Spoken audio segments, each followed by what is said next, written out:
औज़ुबिल्लाहिमिनश्शैतानिर्रजीम बिस्मिल्लाहिर्रहमानिर्रहीम। अस्सलामु अलैकुम वरहमतुल्लाहि वबरकातुहू। कैसे हैं आप सब? ठीक ठाक? पढ़िए मेरे साथ, रब्बी ज़िदनी इल्मा। ये मेरे रब मेरे इल्म में इजाफा फरमा। जी क्लास, आज हम पढ़ रहे हैं हमारे खलीफा, खलीफा सोयम, खलीफा तीसरे हजरत उस्मान रज़ियल्लाहु अन्हा। खलीफा सोयम हिंदू इस्लाम के तीसरे खलीफा हजरत उस्मान रज़ियल्लाहु अन्हा के बारे में आज हम पढ़ेंगे। इस्लामिक दवाएं नबी अकरम सल्लल्लाहु अलैहि वसल्लम ने फरमाया, आज के बाद उस्मान जो अमल करे नुकसान नहीं होगा। उस्मान का लक़ब जो है गनी, उस्मान गनी रज़ियल्लाहु अन्हा, उस्मान गनी कहते हैं उसे, ये इनका लक़ब था गनी, उस्मान गनी रज़ियल्लाहु अन्हा। तो गनी कहते हैं उसको जो सब कुछ अल्लाह की राह में खर्च करते, अपने लिए भी कुछ ना छोड़े, उसे कहते हैं गनी। और उस्मान लक़ब मिला है गनी, तो वो बहुत सखावत करते थे, बहुत खर्च करते थे अल्लाह की राह में, इसलिए उनको गनी कहा गया है। ठीक है, इसलिए नबी ने फरमाया कि आज के बाद उनकी इसी खूबी की वजह से, इसी देवी के अल्लाह की राह में खर्च करने की वजह से नबी ने फरमाया कि आज के बाद उस्मान जो भी अमल करे नुकसान नहीं होगा, क्योंकि आप इस्लाम की राह में बहुत खर्च किया करते थे। आप बहुत अमीर आदमी थे, अपने अरब में अमीर लोगों में शामिल होते थे आप, और आपने जब इस्लाम लाने के बाद सब कुछ अल्लाह की राह में खर्च कर दिया। हम पढ़ते हैं इसके बारे में। और उस्मान फरमाते हैं, अक्लमंद कहता है, अक्लमंद वो होता है जो ज्यादा नहीं बोलता, बेवकूफ बोलता है जो सिर्फ बोलता ही रहता है। अक्लमंद कहता है मैं कुछ नहीं जानता, जबकि बेवकूफ कहता है मुझे सब कुछ आता है। उस्मान फरमाते हैं कि उनका तजुर्बा जिंदगी का है। इसकी पढ़ाई करते हैं, आइए मेरे साथ, और इसमें क्या लिखा हुआ है। चलिए अब इसकी पढ़ाई करते हैं, आइए मेरे साथ। हज़रत उस्मान गनी रज़ियल्लाहु अन्हा। जी, उस्मान गनी इस्लाम के तीसरे खलीफा, बताएं ना आपको तो ये बात, उस्मान गनी इस्लाम के तीसरे खलीफा हैं। आपका ताल्लुक़ कुरैशी ख़ानदान बनु उमय्या से था। आपके वालिद का नाम अफ़ान था। आपका शुमार उन चंद लोगों में होता था जो पढ़े लिखे होने लिखने पर अबू रखते थे।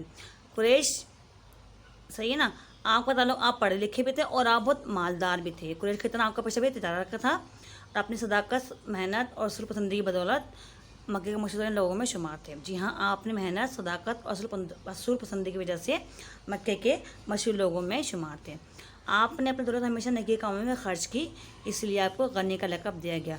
गनी कहते हैं उसको जो अल्लाह की राह में अपना सब कुछ खर्च कर दे, उसे कहते हैं गनी, उसे कहते हैं गनी। आपको इसलिए आपका लक़ब उस्मान गनी है, गनी का लक़ब आपको दिया गया। ये आपका पहला लक़ब आपको दिया गया था। दूसरा लक़ब भी दिया गया आपको। दूसरा क्या लक़ब दिया गया, देखें ज़रा।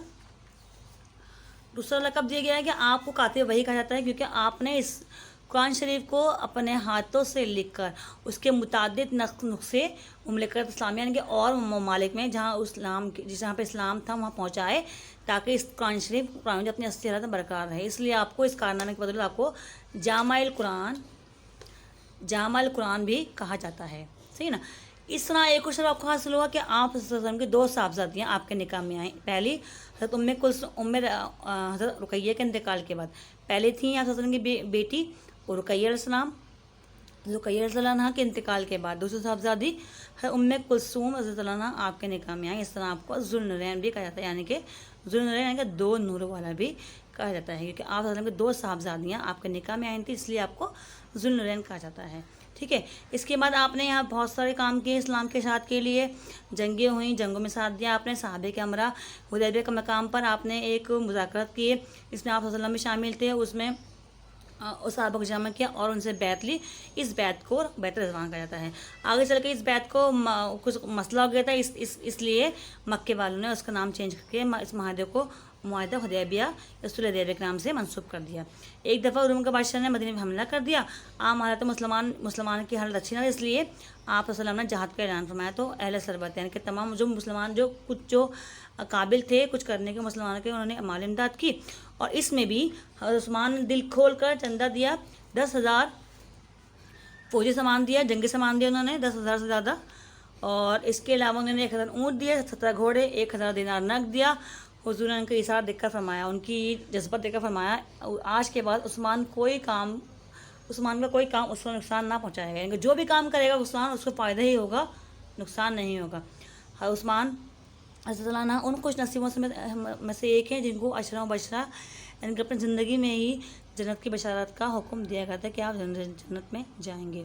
ان کی عاجزی ان کی طرح بہت افضل تھا، ان کا جذبہ بہت تھا ان کے اندر، عاجزی انکساری کا، اسلام جس کا اظہار آپ نے ہر موقع ہر قدم پہ اسلام کے لیے اپنے مال اور متاع کو بڑھا کر کے کیا۔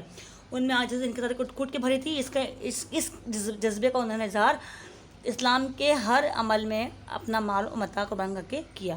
جی ہاں، انہوں نے اپنا تمام کہ غنی تھے، انہوں نے اپنا سب کچھ اسلام کی راہ میں قربان کر دیا۔ ٹھیک ہے، یہ تھے عثمان غنی، یہ ہم نے پڑھ لیا۔ بس آج کے لیے اتنا ہی، ملتے ہیں اگلی کلاس میں۔ اوکے، اللہ حافظ۔